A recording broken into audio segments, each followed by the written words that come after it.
Instalou o Hackintosh, independente dele ser Intel ou AMD, ele apresenta erros referentes aos módulos de memória ou até mesmo o nome incorreto do seu processador?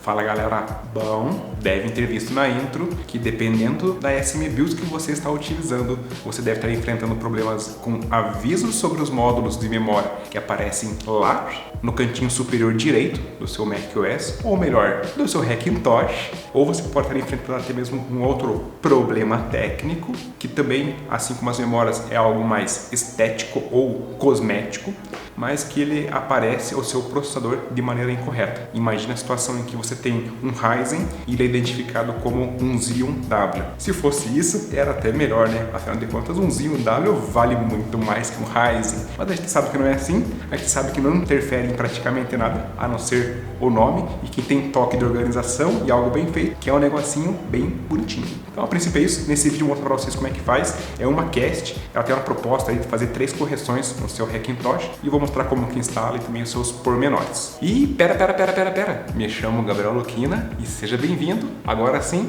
bora pro vídeo. Então vamos lá. A primeira coisa que você vai fazer é pesquisar pela cast, que é Restrict Events, espaço cast. Ele deve retornar logo no primeiro resultado esse repositório do GitHub. De qualquer forma, eu vou deixar ali na descrição do vídeo o link para acesso direto a esse repositório aqui. Com ele aberto, ele tem toda a descrição do que essa cast faz, né? Todos os métodos de uso dela, mas basicamente ela tem 3 propósitos. Um é corrigir o nome do nosso processador, tanto a marca quanto o modelo. Ela vale de forma automática para processadores AMD, mas para processadores da Intel, a gente precisa colocar uma flag no bootargs do nosso config.plist quando está utilizando aí CPUs que não são nativamente suportadas pelo macOS, como acontece, por exemplo, com os Xeons E5 26 V3, 26 V4 e assim por diante. Outro propósito é corrigir um alerta que ele fala referente aos slots, né, aos módulos de memória, e que esses alertas acontecem somente quando você utiliza a SMBIOS do Mac Pro 7.1. E outro propósito é referente ao MacBook Air, em que ele faz ali a correção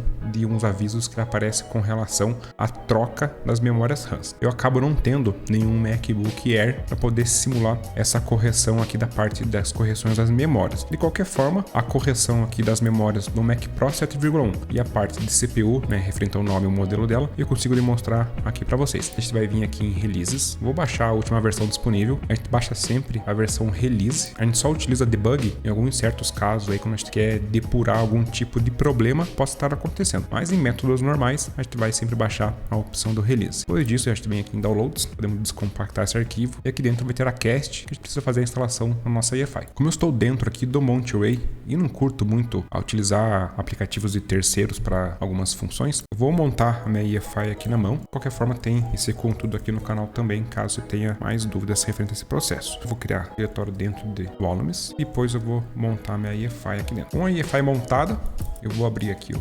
diretório, vou abrir o diretório EFI, depois OC, depois casts. Simplesmente a gente copia essa cast aqui para dentro e daí a gente precisa atualizar o nosso config.plist para refletir essa alteração que teve aqui na estrutura. Sempre recomendo que vocês utilizem o Propertree, pois ele aqui é a ferramenta homologada pelo pessoal do OpenCore. A utilização é de outros aplicativos como o OC Configurator ou qualquer outro assistente para configurar esses arquivos aqui. Eles podem nos trazer mais problemas do que de fato corrigir ou enfim fazer a nossa atividade de maneira assertiva. Aí com o Propertree aberto, pego o config.plist, arrasto aqui para dentro do foguete, depois eu venho em File e faço o OC Clean Snapshot. Ele vai reler toda essa estrutura aqui, tanto da CPI, drivers, casts, que é onde a gente fez, né, a alteração e tools, e vai atualizar o nosso config.plist. Então aqui ele pede qual é o diretório do OC. Geralmente ele já vem marcado o diretório do OC correto, mas de qualquer maneira você pode vir aqui em EFI, depois o diretório EFI, depois o diretório OC e clicar em Shows. Ele então atualiza o nosso config.plist. Se a gente ir rodando aqui para baixo, dentro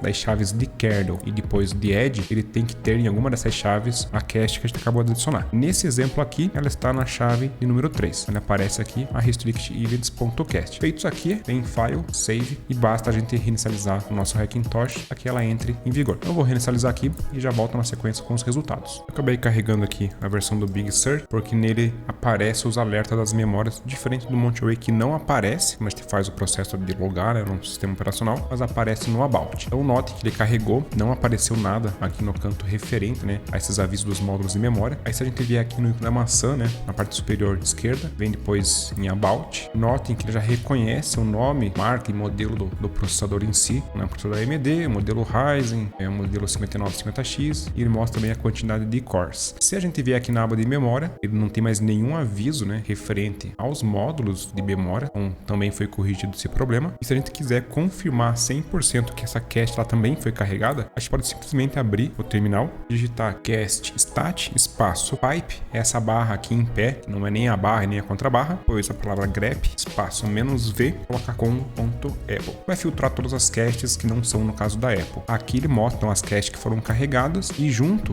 aqui deve ter justamente a Restrict Events. Ela está aqui inclusive na segunda posição. Então ele carregou essa cache na versão 1.03, que é a versão que a gente baixou ali no repositório do GitHub. Então, ela faz essas duas correções aqui, tanto do processador quanto de memória. E caso você esteja utilizando, né, um processador da Intel que ele não é nativamente suportado no macOS e consequentemente ele pode estar mostrando o nome incorreto, a gente precisa fazer mais uma alteração na nossa EFI. Então vou montar aqui a partição da EFI, abro o diretório EFI, depois OC e vou abrir o config.plist. Para editar ele, aquela coisa, abre sempre o proper tree. Pega o config, arrasta aqui para dentro e nesse caso eu vou pesquisar por boot-args. Para fazer a pesquisa é Ctrl F, né, se você tiver um teclado Windows ou até mesmo a tecla Alt e F, ou se for um teclado Mac é o Command F. Procura por boot-args. Aí quando você localizar o boot-args, você tem que vir aqui do lado. Notem que pode ter outros conteúdos aqui dentro. Não recomendo que vocês alterem, né, ou só alterem se souberem, né, o que estão fazendo, porque aqui pode ter algum parâmetro que faça de fato o seu macOS funcionar. Então por isso que eu não recomendo fazer alteração. Aí vocês acrescentam o parâmetro heavy CPU igual ao número 1. Isso aqui vai forçar com que essa cast restrict events faça a releitura do nosso processador, no caso dele ser um Intel, e que ele seja um Intel não suportado nativamente no macOS. Como acontece, por exemplo, com alguns modelos de Xeons. Aí com isso aqui feito, né, a gente salva a configuração, pode fechar ele, pode fechar o terminal aqui e bastaria a gente reinicializar o nosso macOS para funcionar. E depois que vocês viessem aqui dentro da maçã, em About, ele iria aparecer o nome correto do teu processador Intel também. Como eu não tenho nenhum Xeon aqui para demonstrar, eu não consigo fazer esse exemplo para vocês. Mas caso vocês tenham, só notem essa diferença que se for um processador Intel tem que acrescentar aquele valor no boot-args. E a princípio era isso, né, que eu queria mostrar para vocês. É algo mais cosmético do que funcional, até porque o nome corretamente identificado aqui no About do teu macOS, ou até mesmo aqueles avisos dos módulos de memória que pode aparecer aqui no canto, ou até mesmo aqui na aba de memória, eles não impactam no funcionamento, impactam mesmo na cosmética da coisa como um todo. Então é isso aí que essa cast está proposta a fazer. E chegamos ao fim de mais um vídeo. Essa semana pretendo fazer aí mais um vídeo sobre mais um parâmetro do OpenCore, que ele traz aí mais algumas informações aí do nosso Hackintosh, só para deixar o negocinho um pouco mais redondinho. Combinado? Se vemos nos próximos vídeos. Valeu, falou, fui!